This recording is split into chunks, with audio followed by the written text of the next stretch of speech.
How did the young developer Donald Trump manage to secure a plot on the most expensive street? What architectural designs are hidden behind the mirrored facade of this tower, and why do controversies around it still persist?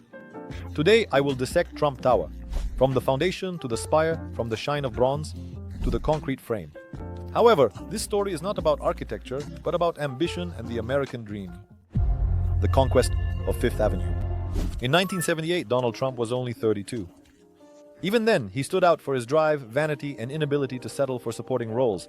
His main trump card was his father, Fred Trump, a builder and developer whose name was known in New York, but not in the heart of the city where the windows of expensive stores shine, rather in the outskirts where the houses are simpler and ambitions more modest. Donald craved more. He needed recognition not on a local scale, but worldwide, so that his name would become a symbol etched on the Manhattan skyline. He forms an alliance with an insurance company that owned a plot in the very heart of the city. This partnership was born not out of trust, but out of calculation. The company was seeking capital, Trump a way to climb to the top. Together, they take out a loan of $130 million, an almost astronomical sum for those times, especially for a newcomer. New York was just recovering from a crisis. Funds were depleted, streets were covered in graffiti, and crime was not yet defeated. But Fifth Avenue remained a showcase of success. Here, the power of American capital was still reflected. The rent prices were rising faster than the skyscrapers. On the corner of Fifth Avenue and 56th Street stood the Bonwit Teller department store building. Built in 1929, it was an elegant example of Art Deco. Stucco, display windows, the sophistication of the Jazz Age, an architectural gem that remained untouched even by the storms of crises. It was there that the young Trump set his sights, and he buys Bonwit Teller. On the facade of the department store were two sculptures, limestone bas-reliefs with dancing women, so valuable that the Metropolitan Museum asked to have them added to their collection. Trump agreed. According to him, if the dismantling did not incur extra costs and did not delay the schedule, the sculptures would be given to the museum. They talked about an amount not exceeding $9,000. But in the summer of 1980, workers smashed the bas-reliefs with jackhammers. The shattered stone went into the trash. The official reason was that the dismantling would have cost $500,000 and delayed the construction. The public was outraged. Newspapers screamed about vandalism. One of the curators of the Metropolitan called it an unforgivable cultural blindness. Thus erupted the first major scandal in Trump's career. It showed that for the sake of deadlines and profit, he is ready to do anything, even if art stands in the way. Architecture, concrete, marble, and a waterfall. The task of designing the tower was assigned to architect Der Scoot, a master of corporate architecture and a specialist in the visual dramaturgy of facades. He was tasked with creating a recognizable symbol, an architectural signature visible from any angle on Fifth Avenue. At first glance, the tower stands out from the rest. No marble, no polished steel, just dramatic, almost black glass. Reflective, cold, arrogant, and metal, not sterile chrome, but bronze with a rich golden hue. The building is like a black monolith, inserted into the fabric of the city with jeweler's precision. But behind the expressiveness lies calculation. In Trump Tower, everything is subordinated to profit. The south facade is designed with ribs and protrusions, each providing another corner and thus another corner apartment. And these are precisely the apartments considered the most expensive. The main space of the tower is the atrium, a 6-story hall open to the public. It was precisely by creating it that Trump received the right from the city to raise the building above the official limit. But he decided to go further. The atrium became a showcase of its own luxury. Walls, columns, stairs, everything is clad in rare marble, which is extracted from a single quarry in southern Italy. It has a special shade, peach pink with veins resembling streaks of gold. Brass is everywhere, in the railings, light fixtures, door handles. Even the display case frames are cast from it. Inside, there are stores including Gucci and Tiffany, restaurants, and Trump Grill itself. Everything is reflected, doubled, and multiplied in the mirrored panels. It creates the feeling that you are inside a glossy illusion where there is neither top nor bottom, only endless reflections. The centerpiece of this theater is a waterfall. A stream of water descends down a marble wall almost 60 feet high. It's not just a striking element, it's a technique, the sound of water, movement, light. Everything is designed to hold the visitor's attention, to evoke a sense of success, confidence, and status. Trump Tower became the first project of such scale in New York, executed on the principle of mixed use, combining residential, office, and commercial spaces in one building. It worked. The office floors were quickly leased, celebrities bought the apartments, and tourists flocked to the atrium to marvel at the luxury and possibly catch a glimpse of Trump himself. Numbers that are mind-boggling. I will present just a few numbers that will astonish your imagination. The volume of concrete used during construction was approximately 59,000 cubic yards. That would be enough to lay the foundation for 4 Brooklyn bridges. The scale is almost inhuman. More than 5,000 mirrored panels were used for glazing. The total area is over 240,000 square feet. That's roughly like 3 full-sized football fields gleaming in the sun like ice at noon. In the atrium, there are about 26,000 square feet of rare Italian Breccia marble. It is quarried from the only site in the world. The tower is equipped with one of the fastest elevators of that time. It ascends from the lobby to the penthouse in 45 seconds. The construction pace amazed specialists, 1 floor every 2 working days. For New York of those years, it was an absolute record. The construction proceeded like clockwork, a fast, precise, almost military rhythm. Well, if you are considering construction, whether it's a commercial property or a residential building, turn to the professionals from the production association Sistema. This is a leading manufacturing enterprise offering a full range of works and services, from designing modular buildings and houses for various purposes of any complexity to developing design projects, including interior finishing. The team provides a guarantee for their work, which is very important in our time, from Japonchik to Steven Spielberg. During the construction, 1 worker died. And later, a passerby was killed by a glass panel that fell from a crane. See, nevertheless, the building was completed. It became the first skyscraper in New York with a concrete frame. This complicated the construction of the lower floors but allowed the upper floors to be erected at an astonishing speed, 1 floor every 2 days. The construction of Trump Tower began in 1979. The tower was meant to surpass everything around it, to be taller, glossier, more noticeable, even if it meant adding floors in the promotional materials. Officially, the building has 58 floors and rises to a height of 662 feet, but the top level is listed as the 68th. Trump explained this by claiming that the high atrium supposedly replaces 10 floors. In reality, from the 6th to the 13th levels are simply missing, and the ceilings on the others are indeed higher than normal. This was a marketing reception. Apartments starting from the 30th floor sound much more prestigious than from the 15th. Up above. This practice later spread, but it was here that it became a hallmark of real estate marketing. From February to November 1983, the tower was opened in stages. The atrium, offices, shops, residential floors. The commercial spaces remained empty for a long time, but the apartments were sold almost instantly. The sales brought in about $300 million, against an initial estimate of $100 million, which eventually grew to $200. Martin. There were 263 residential apartments. They were designed in a style that Trump would later call balanced. Luxury, brass, mirrors, neutral kitchens.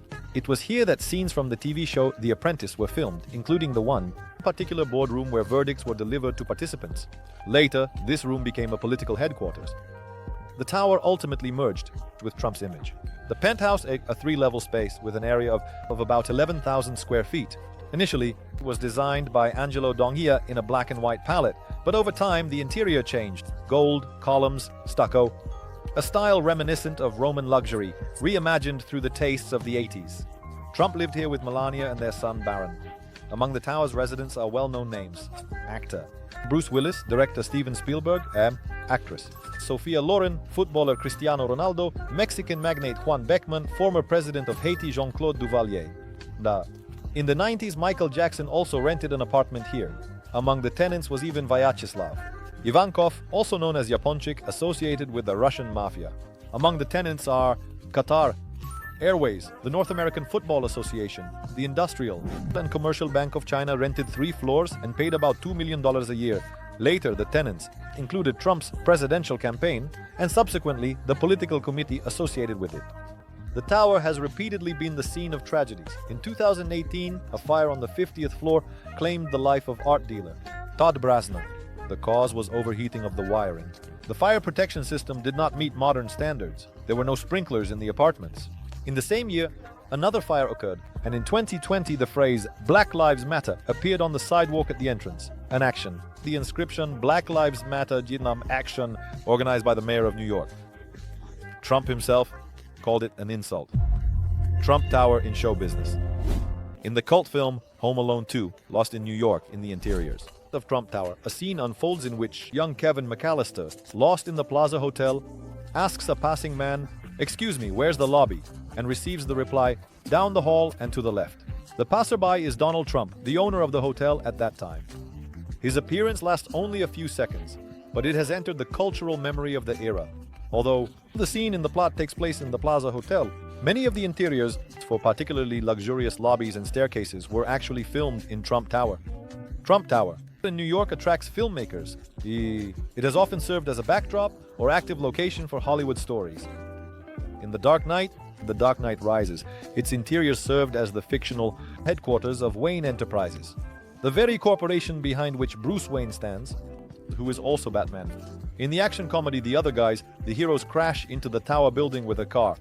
The scene is both grotesque and symbolic, like an invasion, into a bastion of luxury. In Limitless, the Trump Tower penthouse is used as a space for philosophical thriller about transferred consciousness, and in Limitless, for visualizing the accelerated success of the hero experiencing a burst of cognitive abilities. Even in the fantastical chaos of Transformers: Dark of the Moon, the Trump Tower becomes a backdrop for the apocalypse, as if symbolizing vulnerable stability. And in the video game Grand Theft Auto, its architectural twin, is woven into the fabric of virtual New York as part of a recognizable and simultaneously ironic urban mythology. A book also appeared, a novel titled Trump Tower, supposedly written by Trump himself. His name is on the cover, but this thriller was created by the hired writer Jeffrey Robinson. How they deceived the migrant workers from Poland. Trump Tower soared upwards as if in time-lapse, floor by floor, day by day, without stopping, as if there were no sleep or fatigue. It was a spectacle of engineering efficiency, architectural triumph, and personal branding. But behind the scenes of this show was another story, of those who raised the tower with their own hands. To clear the site, a contractor was hired, who in turn brought in about 200 illegal workers. They were simply called the Polish Brigade. These were undocumented immigrants, strangers, among the skyscrapers, without rights, without insurance, without a voice. They worked 12 hours a day, 7 days a week, without days off and without basic protection. Helmets were not provided and there were no respirators. Only asbestos dust, bobdes, a carcinogen, whose deadly effects manifest years, sometimes decades later. So their labor was worth at best, $5 per hour. The money was handed over under the table in cash. For comparison, the official union rate started at 12. Some workers slept right at the construction site, not out of dedication to the project, but out of poverty. Payment was delayed, or not made at all. They were not just cheap labor, they were invisibles, dissolved in the cement and concrete of the future symbol of luxury. The Poles were threatened with deportation. The union lawyer was threatened with a fictitious lawsuit from John Barron, a fictional representative of the company.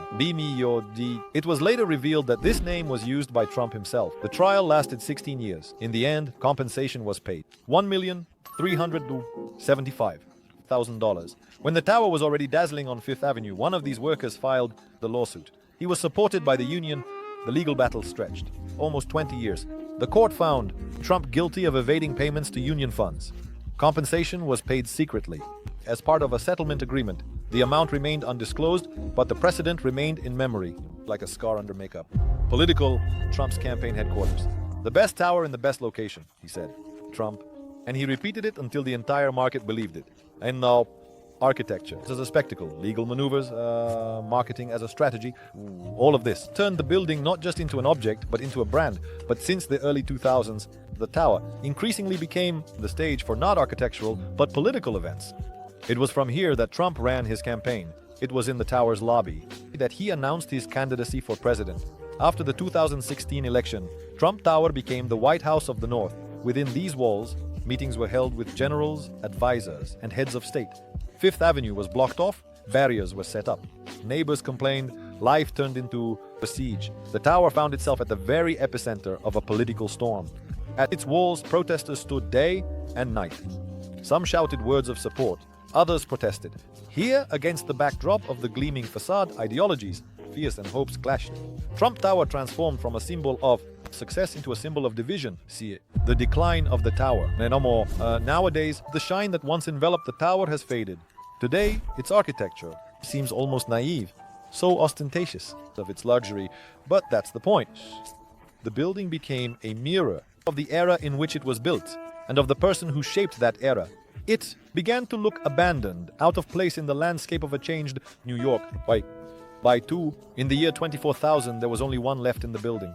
One major tenant remained in the building, the Gucci brand. The shopping atrium was emptying, as was the image of the tower itself. Public interest.